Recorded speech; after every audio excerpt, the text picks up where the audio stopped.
What has your experience been like dating in Kenya? It has been real ghetto.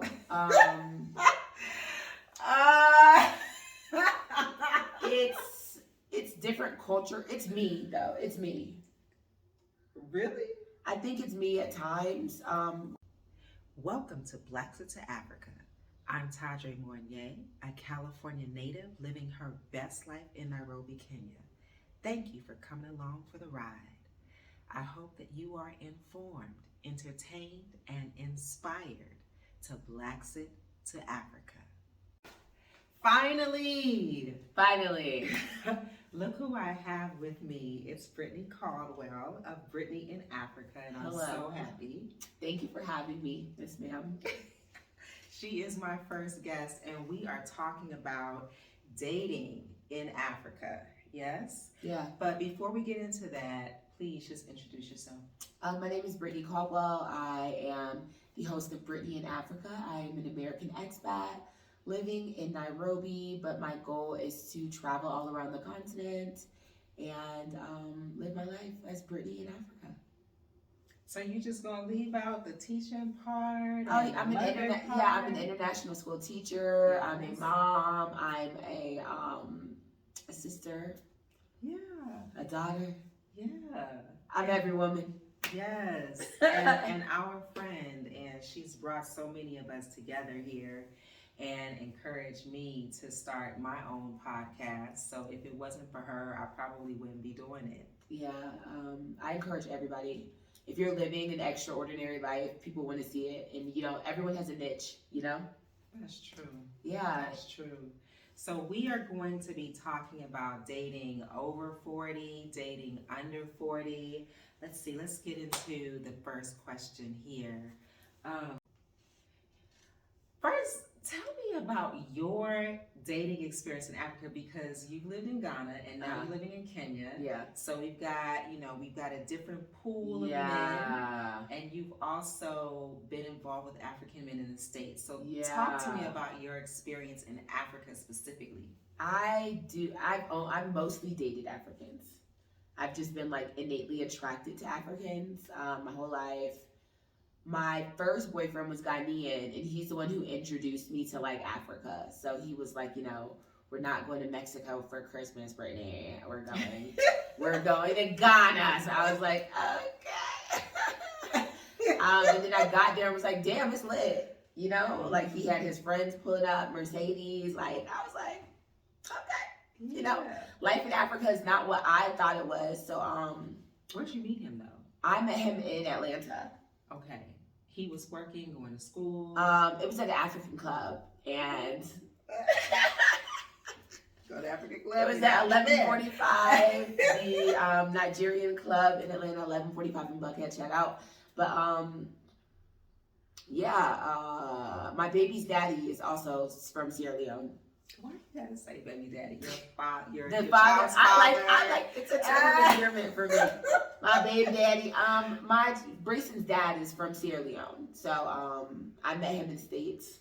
Okay. Yeah, so it's just always been that vibe. Was he a student working when you met him? Yeah, he went to Virginia State University and I went to Howard. We met at a summer party and... Oh, that's cool. Okay, and now fast forward to Kenya. What has your experience been like dating in Kenya? It has been real ghetto.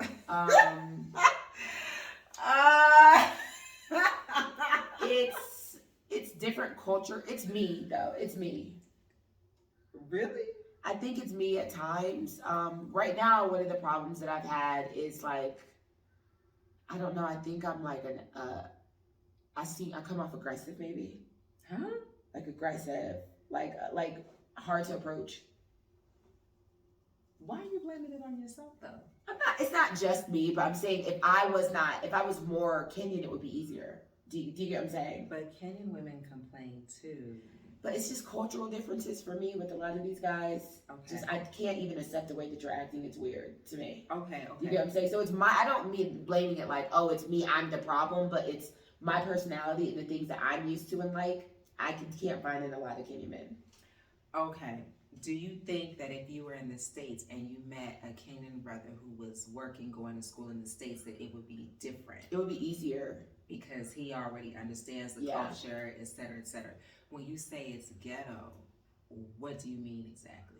It's just a lot going on in the Nairobi streets for my age. So, you know, our dating experiences might be a little different because I'm also like club type. I meet a lot of my guys in the club. Just streets. These men love the streets. Okay. A lot of them do. And it's a culture though. Ah. For younger Kenyan men. To just be in the streets, you feel like Just- it's a culture? Just be out at the nightlife. for my age, no, seriously, it's the norm. Monday to Monday.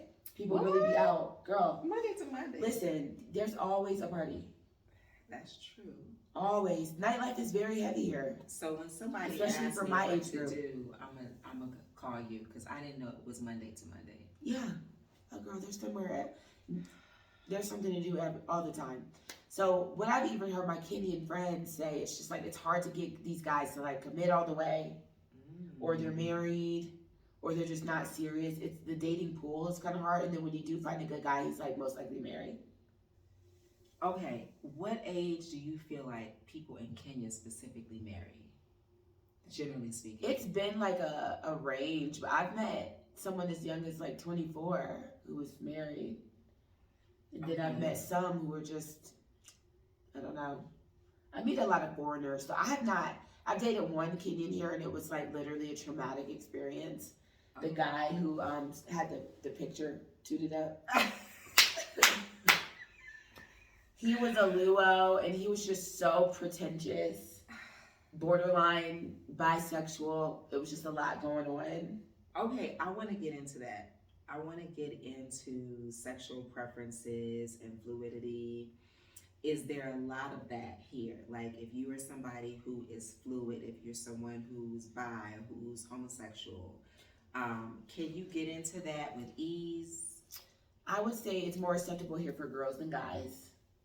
The girls have it easier in that guys, it's still so shameful that they're not likely to come out the closet unless they are just openly gay. Okay. But the guys who are hetero male passing, are not very likely to come out and admit that they're gay. Right. And so are there certain clubs that you can go to meet people, online spaces? Do you know? Yeah, McKenna, so I asked McKenna this question when I interviewed her, and she said that it's best not to say it online because they could be targeted. Oh, damn. Yeah, that's what I said when she had said that. Because I was like, dang, where y'all be at? And she's like, this is a safety breach.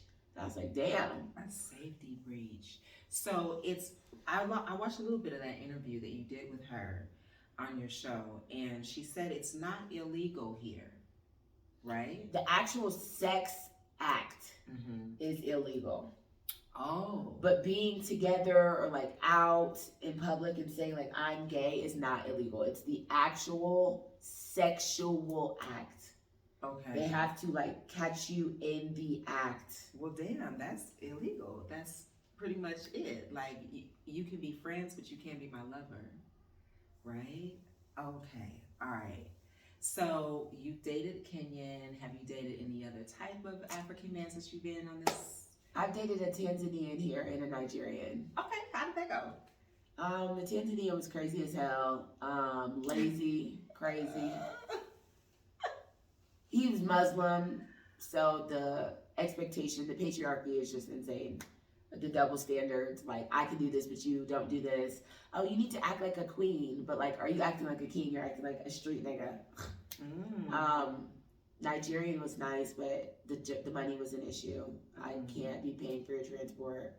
He's like out here. A lot of people come out here on dreams, just like New York. Yeah. And you're like a starving artist, so he's like a starving producer.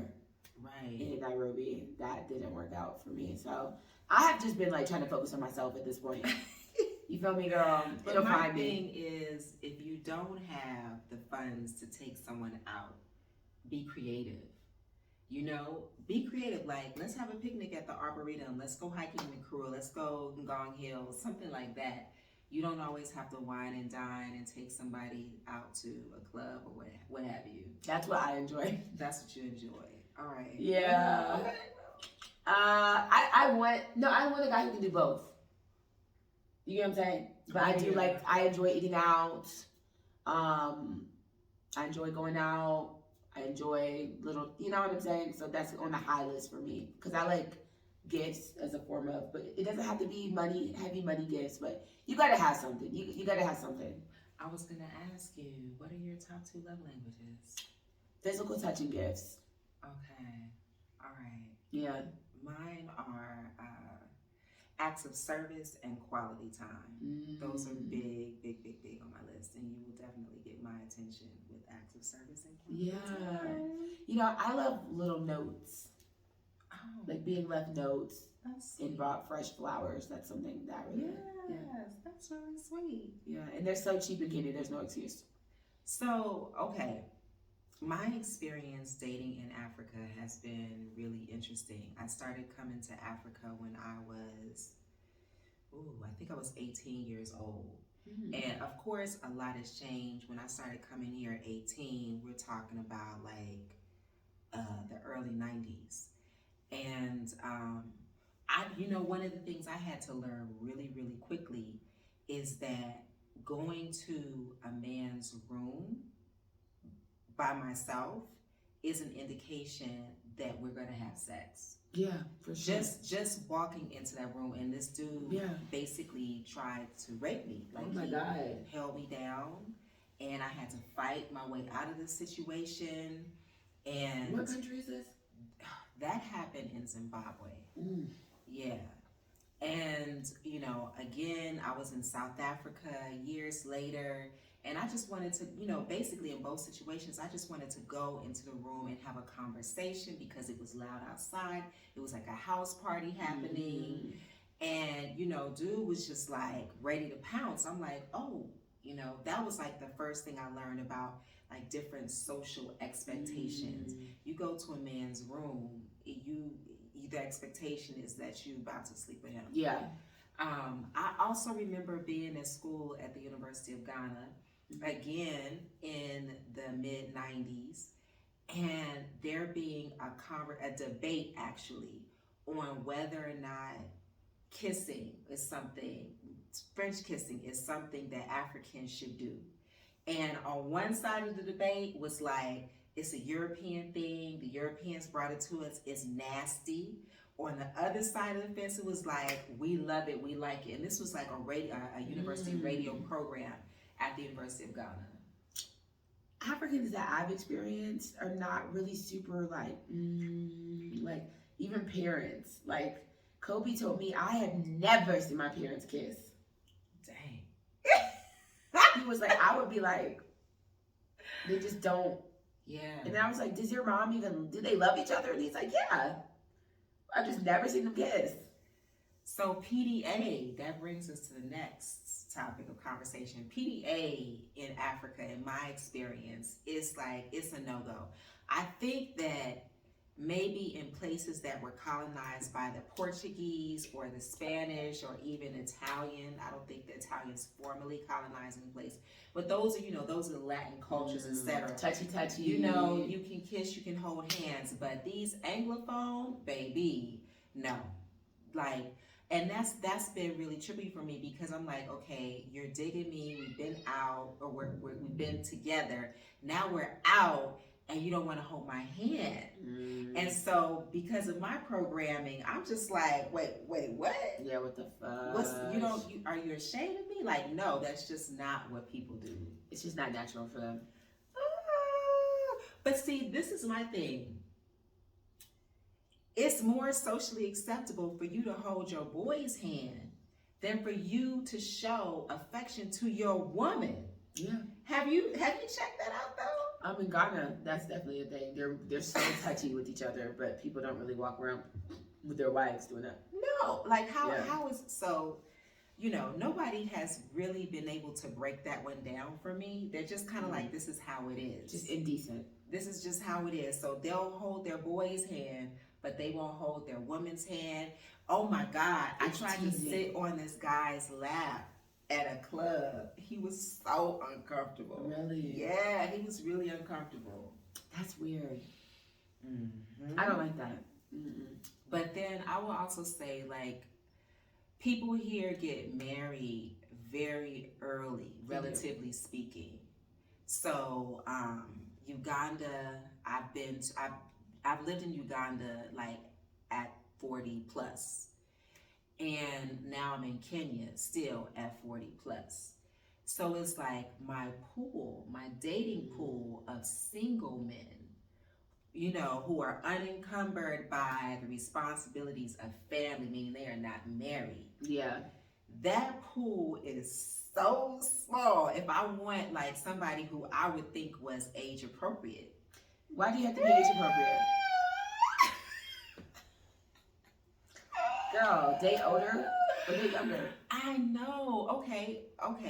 I feel you, because at a certain point I was like praying, like, God, please send me somebody age appropriate. Then I got with some people that were age appropriate, like went out on dates, explored a little bit, and I was like, yo, age really is just a number. It's just a number. It really I know is. some real childish ass 50-year-olds. Oh my God. Who are just literally not house trained, just childish. And then there's guys who are younger who really are very calm and logical. Yes. And so I tend to attract younger men as well. And the younger men that I tend to attract have their shit together. Like they have their shit together more than guys my age and older. You have a young spirit. So if the energies are sending you young men, receive them. Receive them. Yeah. But I just want to I do want to focus on that for a bit, because some women are just like, no, I don't want to date anybody that's 25, that's 30. I want somebody who is closer to my age. There are people, who like that. And so because people get married so early, relatively speaking, we talking early 20s. Stability, right? I think. You probably not gonna. It'll be difficult to find somebody, or to I shouldn't say find. I will say attract. So let me just go back a little bit and say that I do have experience in this realm. I used to be a stylist for love, meaning that I would style people wardrobe wise to attract love in their lives. And I was really serious about this. I was doing color analysis and all kinds of stuff. And then I realized that was all some bullshit. So I stopped doing that. And because you can literally be in your house and meet somebody. You could be over at your homegirl's house chilling, meet somebody. But it's more likely when you're out. But see, I don't really meet people that I like when I'm out. Yeah, just events. I don't mean like streets, but people just be like, oh, I'm a homebody. Are you gonna find anyone? Who's it gonna be? It could be online. The delivery man. It could be the Globo boy. The Globo. It could be somebody. I personally believe you don't even have to exert a lot of effort to meet somebody that you're compatible with. I feel like when you do exert a lot of effort, it's a lot of pulling. Right? And then you're not attracting, you're pulling. And in essence, energetically wise, you are repelling. When I just out meeting people. When I first got here and I was not going out, I had less romantic choices. You know what I'm saying?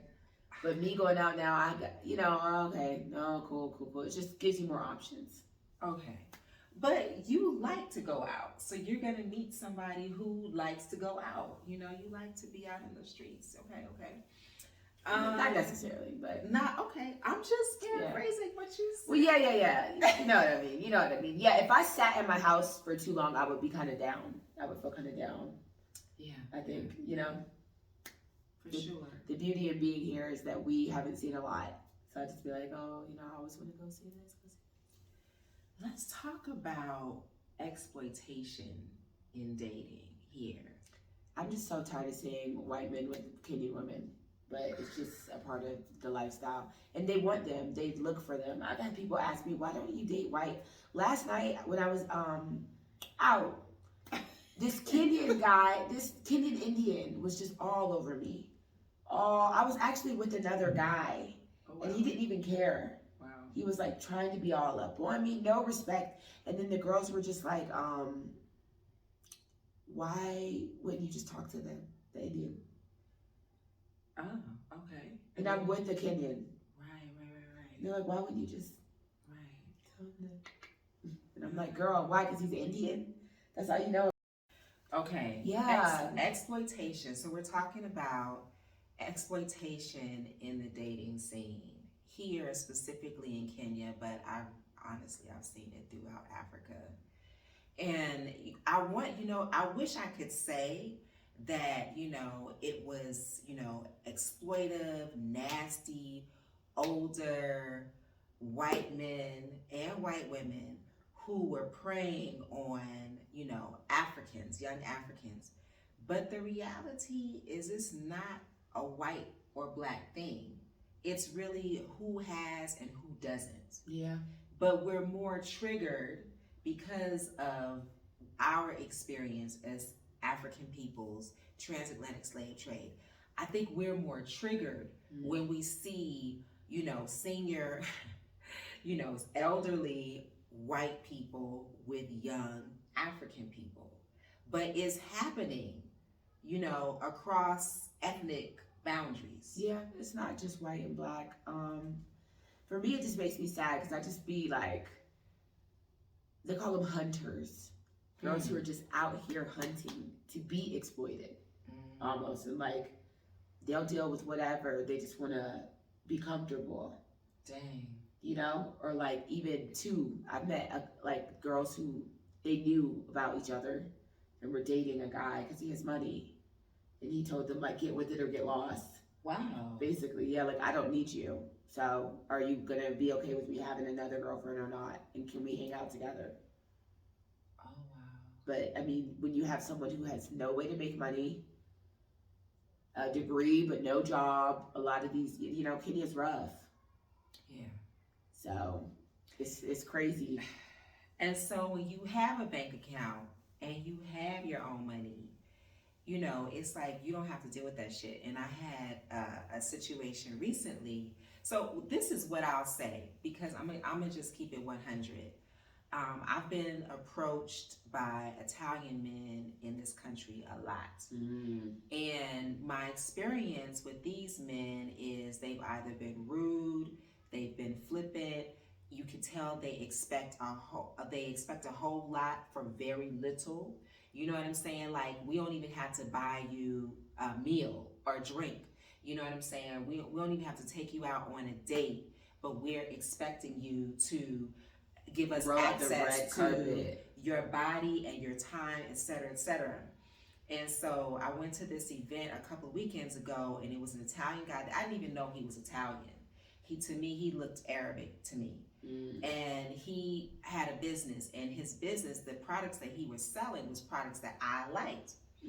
But I didn't have it in my budget at that time, so I was like, I'll get with you later. But he was like, yeah, let me get your phone number. And I gave him my number just because of the type of event it was, and I was like, maybe we could do business later on. No, this man wanted to date me. Well, not date. He basically wanted to fuck me. And so later on, I was like, dang, he wants all this access, but he ain't even gave me a sample of the product. Not even a sample. Hey, can I send you a kit? Right. And then he hit me up, and we're like similar age. He hit me up and was like, yeah, so what's your weekend looking like?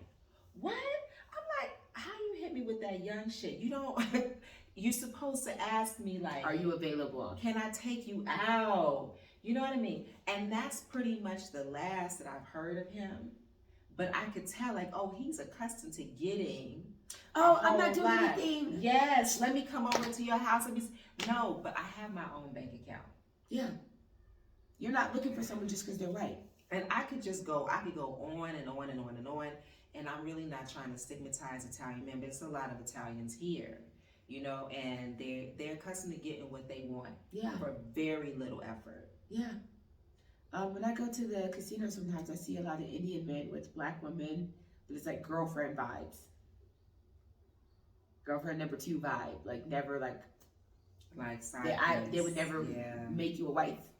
Those type of situations, Right. And I think Rita talked about that on your show as well. Yeah. So there was recently an article in one of the Kenyan papers, and someone sent me a link, and it said, "Why are Kenyan women paying for sex?"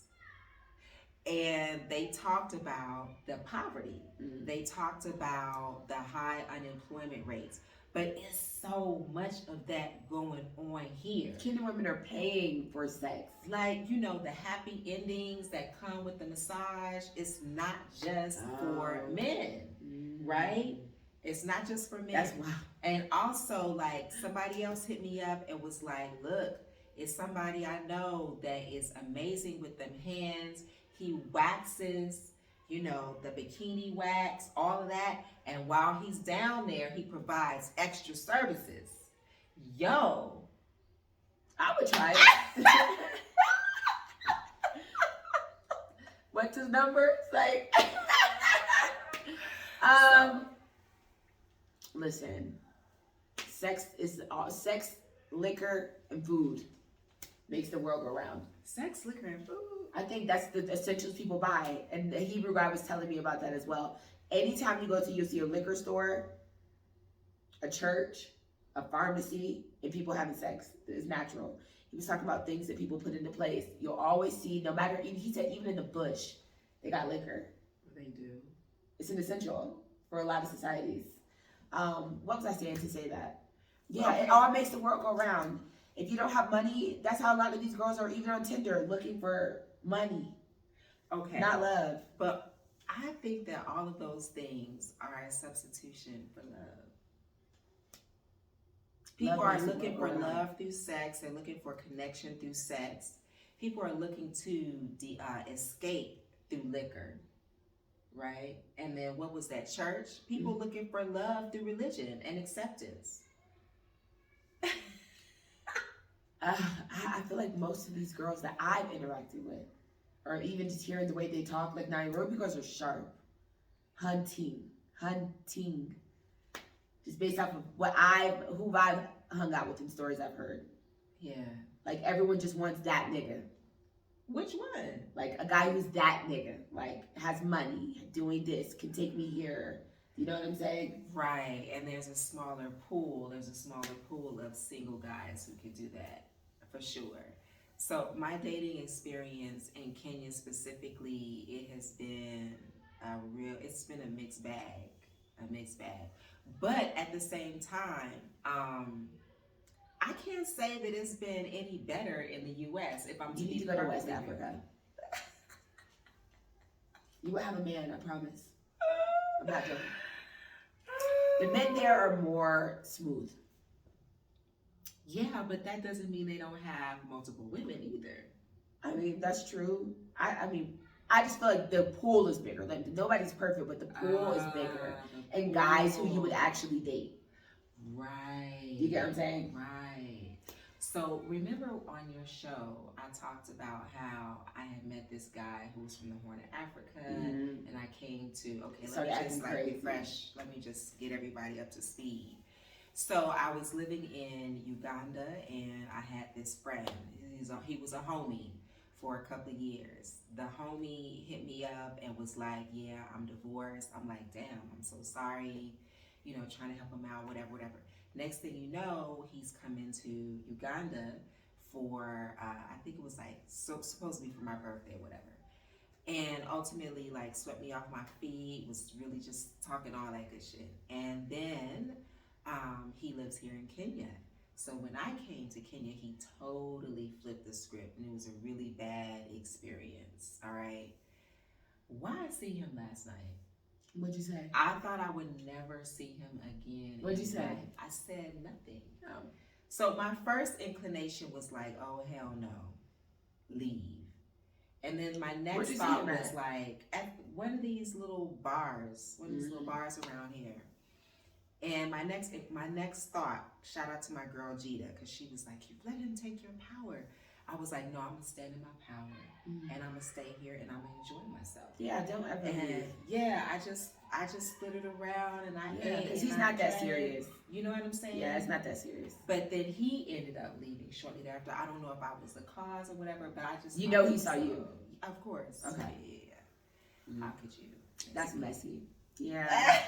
That's so messy. The men here, the attitude for me has just been I like an aggressive, assertive, loud kind of, not loud but heavy spoken. I can hear you. Not like you know, there's a like not meekness but like a very polite properness. I feel like when people are speaking English, they can come off that way. But when they're speaking, you know, Kiswahili or their mother tongue, then that's when you see a different person emerge. But if we're dating, I need you to be who I need you to be in that moment. I can't wait for you to be speaking Swahili. I feel you. Yeah, we're dating.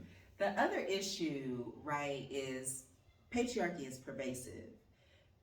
However, in East Africa, it's on a whole nother level. The patriarchy in the US was so pervasive but also intrinsic to the society to that I didn't realize it existed until I started working. Because I was an athlete and I was, you know, good academically, so I never felt like I had to compete with boys in that way, whereas either the boy gets it or the girl gets it. But here, as far as the dating scene, the patriarchy is really, really intense. Yeah. So the attitude is typically like men, people have told me, like, Tadre, men here have options. Yeah. They have options. They'll cheat on you and then be mad if you do anything. Like, yeah. Like, what do you mean you're talking to other people? Like, nigga, you have 3 wives. That type, literally. And they still don't. There is a big double standard in dating for women and men. So my response to that, and this is a tough topic for me to cover because I'm trying to speak more of what I want in my life versus more of what I don't want. But my response to that has been like, well, I got options too. And so for a while, I was exploring polyamory. And then I was like, well, wait, why am I doing that? Is that really who I am? And ultimately, I realized that's really not me, because if I was with somebody that I really cared about, I would not want to share. And then the universe just snatched those options right out the mix. Yeah. You gotta speak it. Yeah. When I had that talk with the guy, the polygamous guy, his reasonings, because I was like, how do you do it? Like, that's too much. And he was just like, when you all have a common goal and you're just matured and aligned and you're working better together, you would miss the wife more than you would miss me if she left. Oh, wow. So I was like, wow. So we talked a lot about from the perspective of women.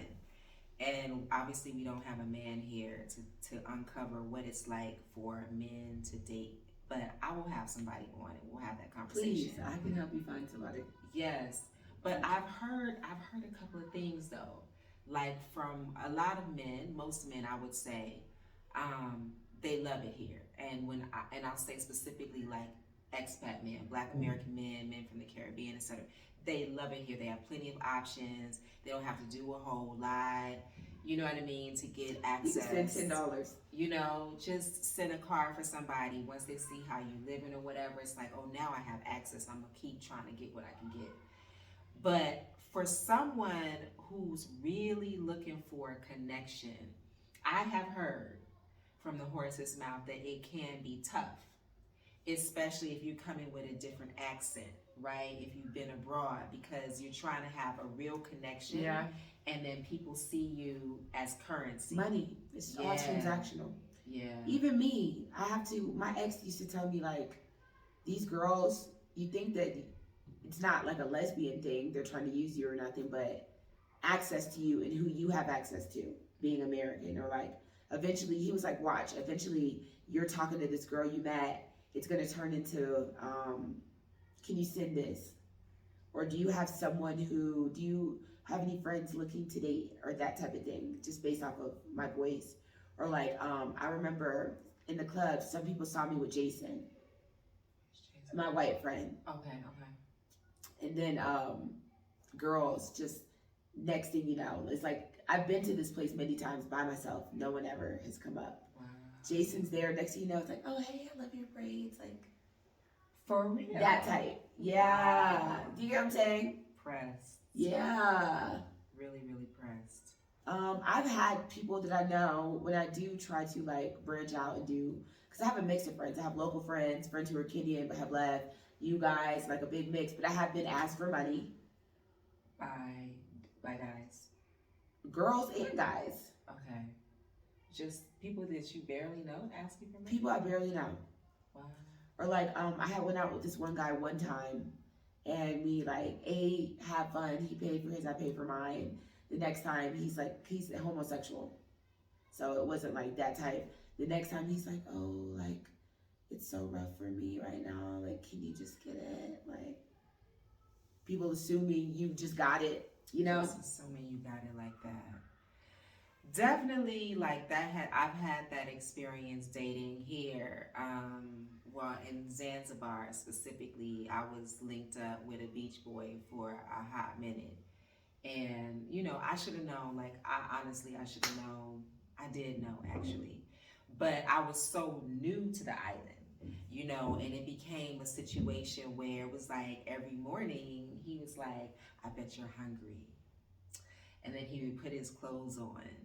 And then as he was leaving out the door, he'd be like, "Can you give me like 20,000 to go just get something, just to get some food or whatever?" And at the time, with my U.S. dollar, I was like, "That's not a lot of money, right?" But when it adds up. Well, look, he was coming back with dried fish. You know what I'm saying? He was coming back with like basic stuff. And what I realized is that he was taking that money, he was putting gas in his little scooter tank, he was putting bundles on his phone, adding credit to his phone. You know what I'm saying? He was like, he was pocketing money. You know what I mean? It was that type of situation. But I haven't been in that situation. Well, shit, I can't even lie. And then I moved to Kenya, and I was in a situation where I don't even know, like he could have been playing me the whole time, but it wasn't a serious thing at all. However, I was available and he had access, and I was really comfortable around him. And then before you know it, like I said, my love language is acts of service. So he would come over and he would fix this, that, and the third. But eventually he started asking for money for this, money for that. And I could see now how he was positioning himself to do that. So I say all of that to say that, there are people who will try to exploit. Yeah. I've been in a situation, honestly, to where I knew he didn't have money, but I liked him so much. I was just like, whatever. Yeah. And that sounds terrible, but I was just like, I've dated guys who have money here, and it has been bad. So if you, I see your situation. Yeah. I see you're a good person, and not everything works out for everybody. And that's the one thing about dating in Africa. You do have to realize this is a different economy. And you can have a man who has a degree, he's done everything right, but he just doesn't have the job you're looking for. It's not going to equate to your dollar unless you're dating an expat. So if you do plan on dating someone local, you have to remember you're coming from $1, and they were raised on shillings. Or a euro. Things are different. Yeah. Things are different for everybody. So I basically was like, look, the skills were nice. He could cook. Right. He would cook, clean. Yeah. I do think you're right. Like these residuals of capitalism, to where we equate everything with money. Like in the U.S., it's like, what's your credit score? What kind of car are you driving? What neighborhood do you live in, right? Manhood to money as well. Like, yeah, but everything is really not about money. I would hate for somebody to look at me and be like, well, damn, broke bitch alert, like, yeah, I would hate for somebody to think that way about me. But I think it's really all about, what are you comfortable with? Yeah, everyone is different. Some girls don't mind being a sugar mama. Some girls would never, and are looking for a sugar daddy. Everything is different. And it also depends on where you are in your life. Because say someone is Oprah. Right. That man ain't have nothing like serious, but it's he did. Why y'all keep y'all always He wasn't poor. He wasn't poor, but he wasn't Oprah. No, he wasn't. Everybody always, He I got want his somebody own shit. equally yoked. I want somebody equally yoked. Well, Oprah did not get somebody who was equally yoked. When they got together, they were equally yoked. He doesn't have as much money. He didn't Maybe have not money like that when now. they got together. He comes from a wealthy family. It's not Oprah wealth. Is my point. Oprah comes from a poor family, but when they met so long ago. I thought they met before they met after she had money, is what I'm trying to say. They met after she had a lot of money. So my point is, she's not pressed for the billionaire. She likes to talk about online dating. I've been on Bumble in Kenya, and I would say some good dudes. I met some really good dudes on Bumble. Oh my God. I actually went out with. Wow. But what I regret about that situation is that we had never gone down a romantic path. Because I think he's a good friend. I think he's a good brother. I think he's a good godfather. But lover, man, horrible. So, and we like that. Yeah. It's just a different degree. Is he self-aware of that? Probably not. Probably not. I don't engage in online dating. Not at all. Huh? Not at all. Yeah. But I did run into somebody last night. Okay. Who dates one of the people in our Black expat group. Okay. And it was so funny because he was like, "You're from America?" And I was like, "Yeah." And he was like, "Me too." And then he's from DC. Oh, I don't know who yeah, this he's from person DC. And then he was like, "Who else do you know out here?" And then I was like, Tadre, Simone, blah, blah, blah. And then I said the person's name. Oh, yeah. Yes, I know who you're talking about. Yes. He was so proud. He was like, "Yes, I date her. And he was like, "I like her so much. We met online. I like her so much. Please tell me what I need to do to like really let her know I'm serious." Pulling out the picture, girl. I'm leaving the club. He's like pulling out like, "Yes, look at this picture of us."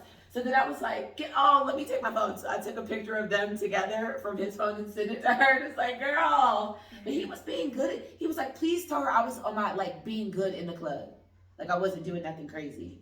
And I was like, "Yeah, I saw you. Like, you were chill." So. And they met online.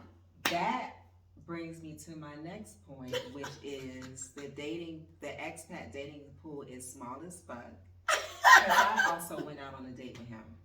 Wow. Oh, I hope he's not one of those. But she knows it. She knows it. Okay, I hope he's not one of those. I mean, we're not going to say what country he's from, are we? Did you already say that? I just said the state. Okay. Yeah. But he has his foot in two worlds, right? Because he's African, but also spent a lot of time in the U.S. Yeah. Right? Mm-hmm. So I don't think he's just looking for a come up, right? But that dating pool is small. This has happened to me twice. I don't date expats. Yeah. Well, I do not date expats. Okay. Locals only. Okay, in Uganda, I was on Tinder. I have never been on Tinder in the States. However, I was told that Tinder in Uganda was different, and it wasn't. No. One of the things that happens on these online dating apps in Africa is like, again, the pool is so small as far as like who actually has access to a smartphone and data and all that type of shit, right? And who can, read and write English.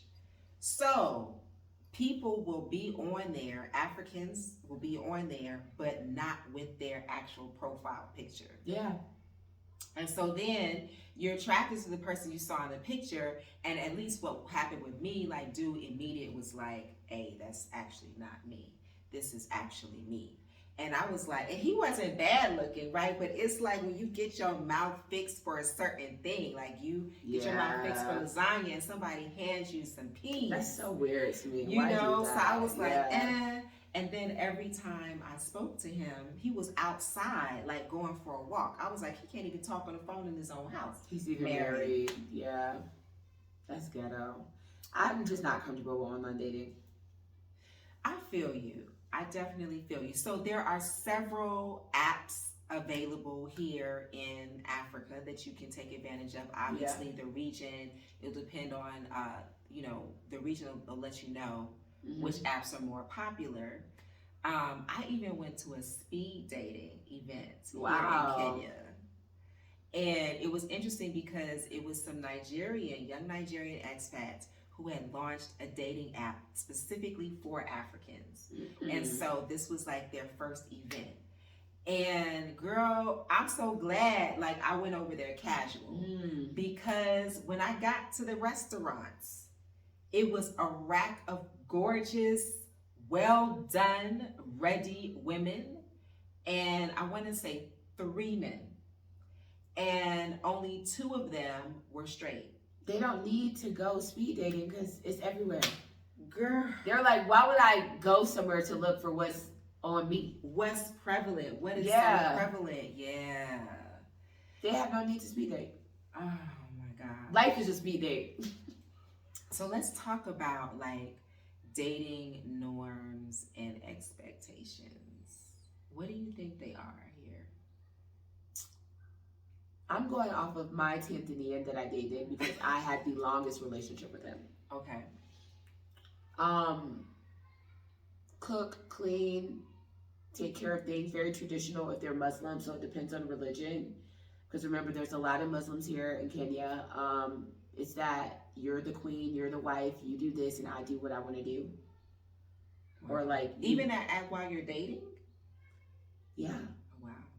It comes in the beginning, it's like, oh, people are on their best behavior in the beginning, but it comes out when you're dating. I've had to like, you don't want to like, and that was with a different guy, like pull your shirt up. Like, he's like, like kind of, okay. And I'm like, oh, okay. So how do you deal with that? I either don't, or I'm just like, hey, this is my norm, so how are we going to meet each other in the middle? Yeah. So like me and the Tanzanian guy I was dating, I really had to let him know, like, you got me fucked up. I know that this is what you're used to seeing in women, but I am American and I'm not like that. So if you're choosing to be with somebody who is not from where you are from, raised how you've been raised, you've got to also choose to meet me halfway in changing your expectations. Yeah. If we're going to be together, period. Yeah. You know what I'm saying? So you either meet each other in the middle or you walk away. Okay, so a dating norm here, is the dating norm like, I'm going to take you out, movie, dinner, blah, blah, blah. Is that a norm here? I've been asked out on a lot of dates. It's like a lot of my friends who are like kind of my age too, guys want to take you out to drink, go to the bar. It's not really like daytime dates. It's like nighttime shenanigans. Is dinner, it more like dinner? We'll take it slow, or let's just get it popping right now? I can only go off of what I've seen and do, but guys be wanting to fuck. It's very rare. Immediately. I'd say sooner than later, like after 1 or 2 dates. Or a lot of guys aren't here just trying to spend their money for nothing. And I've heard that come from guys' mouths. Like I've hung out, like if I know she's not gonna have sex with me, my hard-earned money, I'm not gonna go like do the most. Okay. I feel like that's an expectation in the U.S. as well. Yeah. I mean, occasionally you'll meet someone who's just like, I'll wait for you. No, we don't have to do it right away. However, yeah, it's like, I'm a grown-ass man. I had grown-ass. I was going to say, the one guy who said that to me was the guy who was popping it up on the picture with his butt up. Okay. It was that guy. Yeah. All right. Dating norms, dating expectations. I feel like I have this norm, like my expectation. And this is interesting about being from the global north because our mating rituals, we're making them up as we go along, right? However, my expectation is that we gonna go out at least the first time. Like you're gonna take me out to dinner, or you're gonna take me someplace I'm interested in going, an art opening, whatever. But for me, like the more creative, the better, right? Expectation. I also have an expectation that you will pay. Yeah. As the man, I'm hetero, so I'm expecting you to pay. And if we're going out and I know that you don't have it like that, I'm not going to penalize you or judge you for that. I just expect you to initiate and take me someplace that you can afford. Yeah. So are we eating Rolexes at the park, which is a street That's food, okay. down the street food? Yeah. Like what are we doing? You know? Yeah, and I totally agree with you. As if you know you're broke, just know how to navigate around that. But yeah.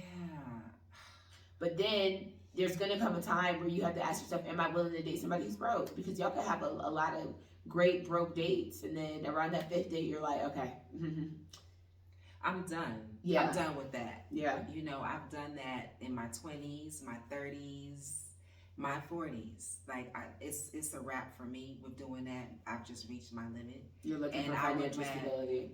I'm not even looking for financial stability. In him, not in yourself. I want peace. Oh, okay. I want peace. And if I have to finance both of our lifestyles, that's not peaceful for me. Yeah, that's true. It's not peaceful. You know? Okay. So we covered that. Oh, religion. So you talked a little bit about how religion played a part in your relationship. I think it's important to mention that how everyone practices is different. Yeah. You know what I'm saying? Different spectrum.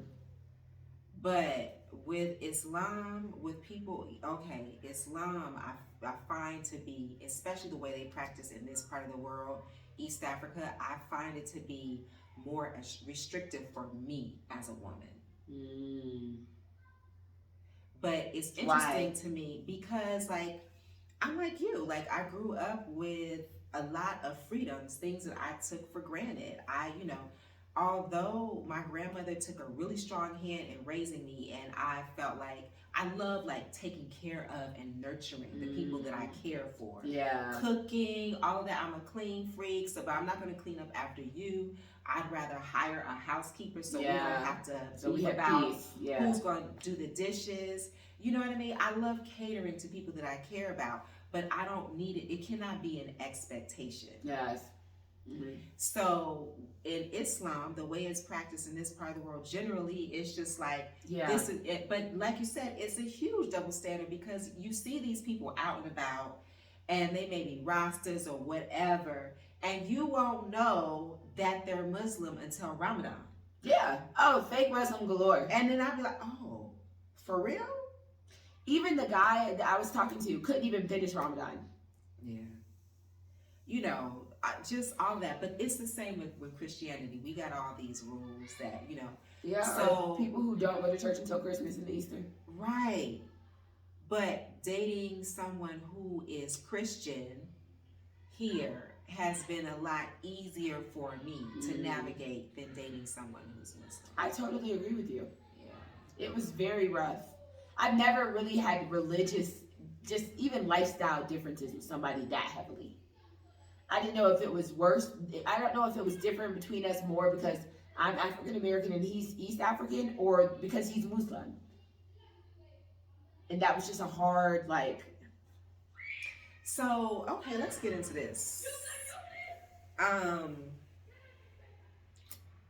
The preference. So we talked about exploitation. We talked about the poverty, the high unemployment rates. Yes.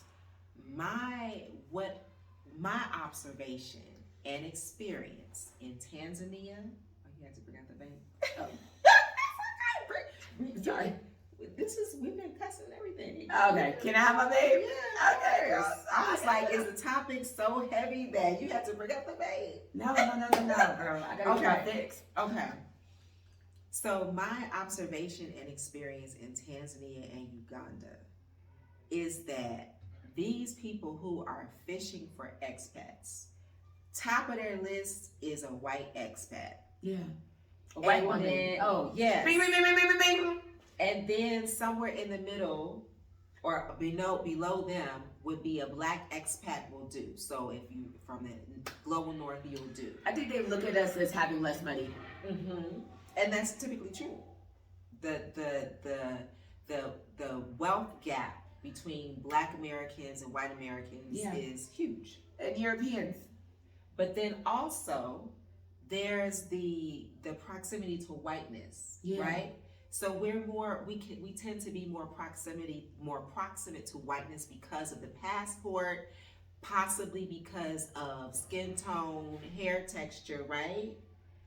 But that's also a factor as well. Yeah, I definitely agree with you. Um, ugh, So somebody could date you and then find the next best thing, which would be a white woman, and that would be like, I've hit the jackpot. Yeah. Obviously, it depends on the person, but that's I see it more on the coast too. Oh, yeah. Yeah, you see it more on the coast. It's everyone's just looking for something, the best something they can give themselves. You know what I'm saying? A lot of these men, it's predatory as well. Even the guy I was dating, I told you, he had money and he still was like dating me, I think because he wanted U.S. citizenship. Because he kept saying, why don't you invite me? I'll pay for our trip. I'll pay for the ticket. I'll get us a hotel, a rental, whatever. We can go here, but just invite me. Like, invite me. Like, he made an application on the embassy thing before, and then he came over and was like, well, I need you to, like, put in this, this, and this. Oh, you didn't tell me. Yeah, girl. And I was like, no. Okay, but I'm not inviting you. He's like, I will pay for everything. What does invite mean exactly? It opens up the door. It's like an invitation for a visa. Oh, so if you officially invited him on paper, that meant he could come to this. It would push his visa more versus him just applying to say, oh, tourism. Why would you want to do that? We had just met a week ago. We had just met. But if he was about to buy you a car, would you have taken the car? No, he said, I'll get a car, not buy a car. Like when we get there, I'll pay for the car, the rental. That's the other thing. No. Fishing for visas. Fishing for a visa. And he's like, because my friend was like, I mean, is it the worst thing? He has money. Yeah. I just met him. So if he goes there and is Al-Shabaab undercover, then what? You just never know. Al-Shabaab. No. I'm just saying. I'm using an example, but you get what I'm saying, though. So then that would leave some people say, well, damn, why don't you date expats? Why would you? I would give a guy citizenship, but he would have to earn it and be. Okay. So because of the intense patriarchy, which is interesting because you would think if men had exactly what they wanted, then they would be happy, right? But people still are not happy in their relationships, generally speaking, right? And this is in the U.S. as well. I'm not trying to, paint a broad stroke across Africa. But I have been told by a woman who participates in this that most of the married Kenyan women that she knows, and she's Kenyan, she told me they have girlfriends. And she was like, basically, after a while, your man just forgets about you. He's out in the streets. He's having a good time. You really don't have a whole lot that you can say about the situation, but you still need love. You still need affection.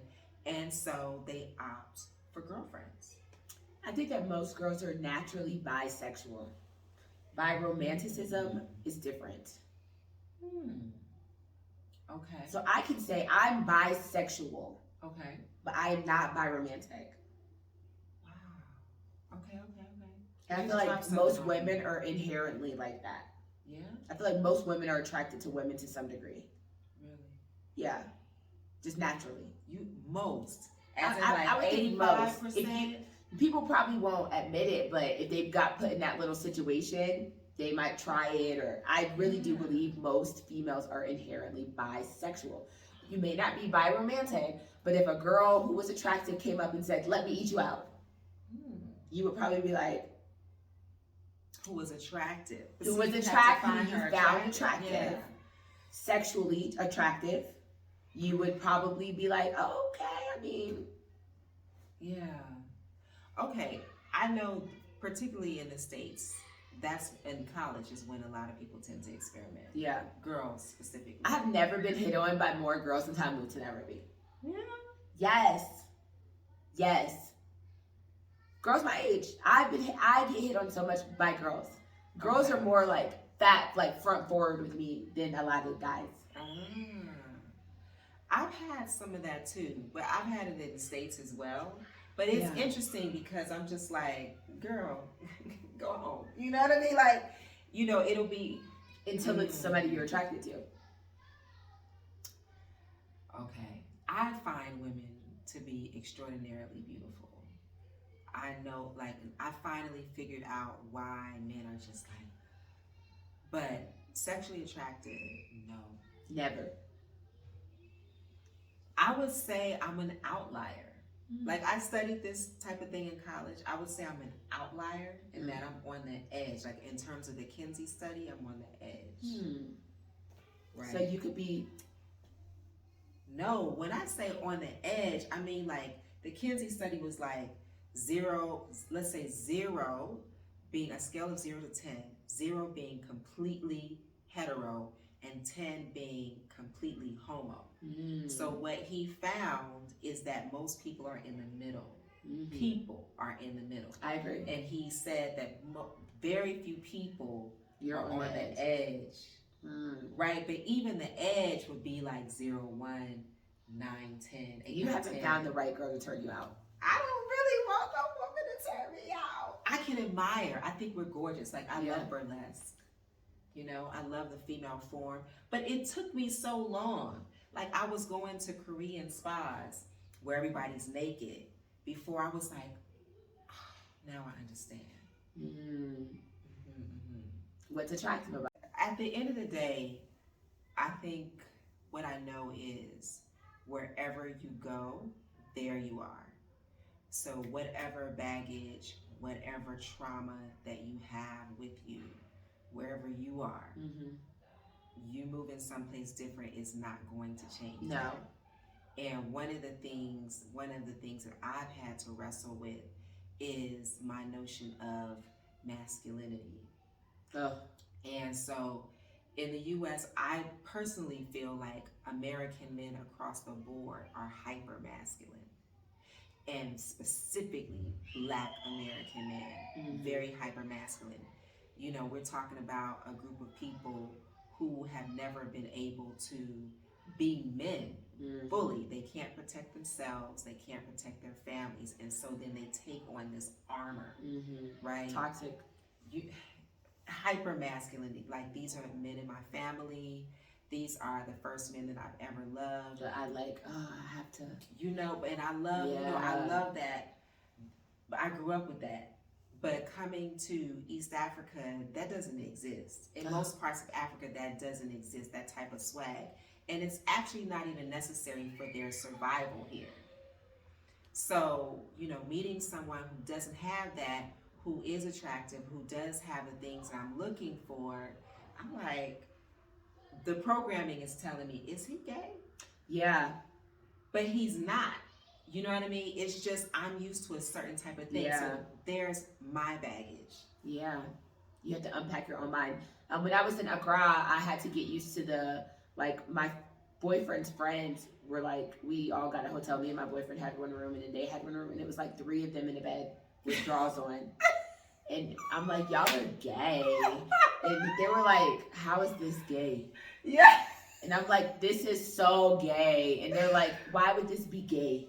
Right. Or like, they'll even dance on each other, Oh. Yeah, go to Accra. The men dance, and they dance on each other, and it's just not gay. But to me, I just be like, y'all so gay. Because of the program. Yeah, y'all are hella gay, but they're so comfortable, that's not even in their mind. They're not even thinking. What about the motor riding though? Like, you'll see 4 dudes on one motorcycle, crotch to crotch. It's not gay. It's not gay. It's in our minds.